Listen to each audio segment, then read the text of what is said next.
Heading into the 2022 season, Washington Nationals outfielder Juan Soto was riding high, failing to have a bad year up until that point in the big leagues, all while being just 23 years old. He wasn't just an outfielder. He was a superstar. After a solid 2018, his rookie year, Soto would follow that up with an even better 2019 by finishing top 10 in the National League MVP voting. At just 20 years old and right before his 21st birthday, so not even legally able to drink yet, he was hitting home runs off of Garrett Cole and Justin Verlander in the World Series, helping lead his Nats to their first title in franchise history, taking down a juggernaut Houston Astros team. In the shortened 2020 season the next year, Soto hit .351, getting on base almost 50% of the time with an OPS at almost 1200. It was in only 47 games though, so could he follow that up and be elite in a full year again?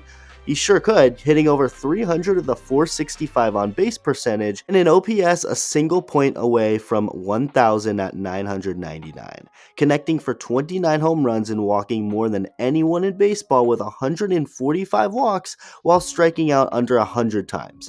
He was just stupid up there at the plate, finishing second in the NL MVP voting and finishing top 10 for the third straight year after finishing second in the Rookie of the Year voting in 2018. So Soto, the Nationals phenom, was now proving himself to be perhaps the game's best hitter at just 23 years old. So put mega elite talent and combine that with not even legally being allowed to rent a car, and of course you're going to start having talks for a contract extension. Not just any contract extension, obviously, but rather the biggest contract in baseball history, with crazy numbers being floated around like $400 to even $500 million in Soto's future. Shohei Ohtani is the guy everyone is focused on now as someone who will break the baseball market with his next contract, and for good reason, as he is expected to get the biggest contract in baseball history.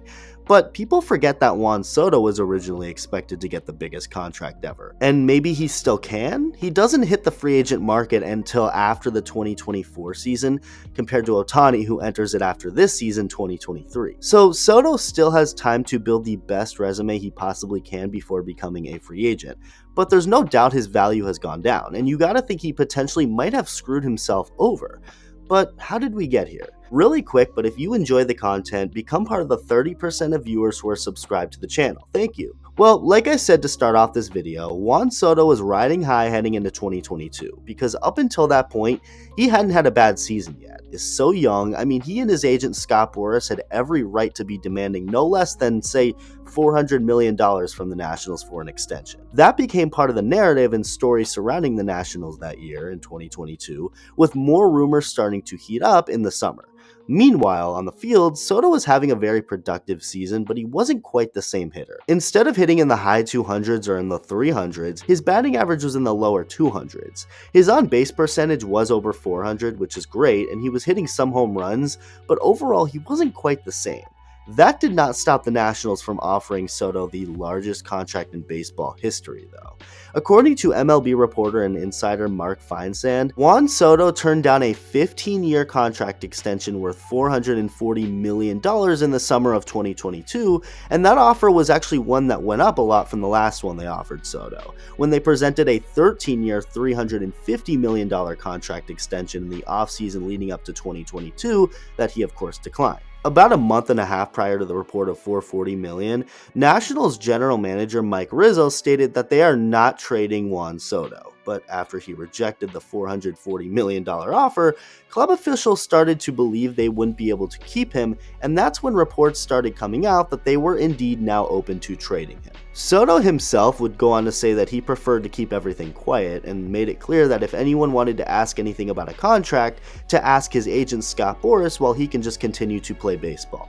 Meanwhile, the Nationals as a team were beyond bad, so it's not like they were in the middle of a pennant chase with these Soto rumors. If you want to trade your franchise superstar player, the time would be now, while his value is at its highest and while your team sucks and can use some assets for the future.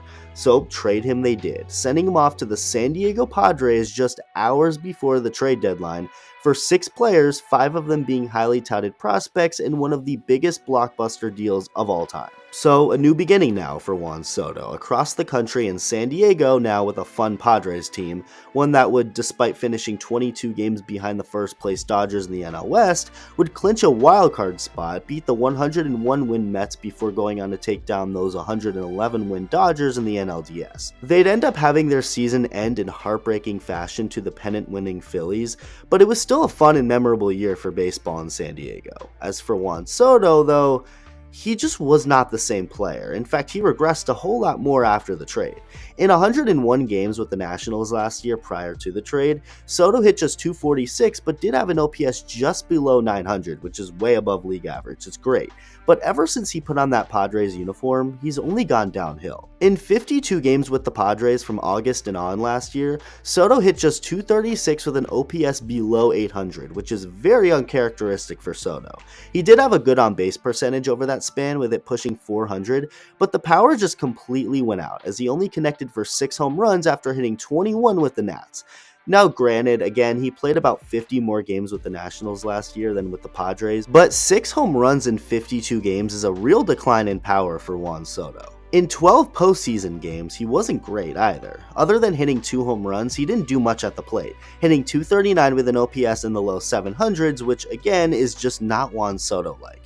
But hey, it was just a few months worth of baseball, he was on a new team. I think it's safe to say he deserved to be cut some slack. It's not like his numbers were terrible, they just weren't nearly as good as they were in a Nationals uniform, but whatever. Small enough sample size to not worry about it too much, and on to 2023 we go. 2023 started out pretty strong for Soto as he'd ball out in the World Baseball Classic for Team Dominican Republic, and although he appeared in just 5 spring training games, he hit 571 with a 1600 OPS in 14 at-bats. Unfortunately, that has not translated over to the regular season. So far in 2023, Juan Soto has played in 18 games. In 78 plate appearances across those 18 games, he is hitting 164 with an OPS right near 700.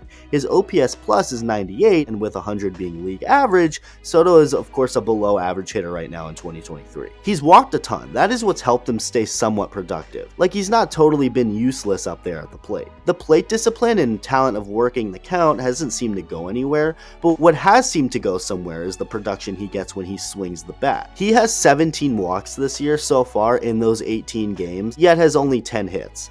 Again, it's not like he can't get on base for the life of him. He does, and his on-base percentage isn't bad, but it's not great either. It's definitely not Juan Soto-esque. Soto's always been a tremendous on-base guy because he can work walks better than anyone, but to add on to that, he also did damage when he swung. Put those two together and you get kind of a Barry Bonds type on-base percentage. The power was there too. Soto has never been the biggest power hitter in baseball, but the dude has pop and has potential to hit at least 30 a year, maybe at least 40 some years as well. But that has seemed to go away. Thanks to MLB reporter Bob Nightingale though, someone who jinxes everything, it looks like Juan Soto will be back to an MVP level player in no time, as Nightingale just recently pointed out how bad Soto has been since joining the Padres. In all seriousness though, it's only gotten worse for Juan Soto at the plate. Again, he's just not doing much damage when he swings the bat. Not enough to get $440+ million, and that's where I believe Soto and his agent Boris may have screwed themselves over. I hope they didn't, and I hope and still have faith that Juan Soto will get back to being arguably the best hitter in baseball. He's one of my favorite players. He's so much fun to watch, so I really hope he figures it out.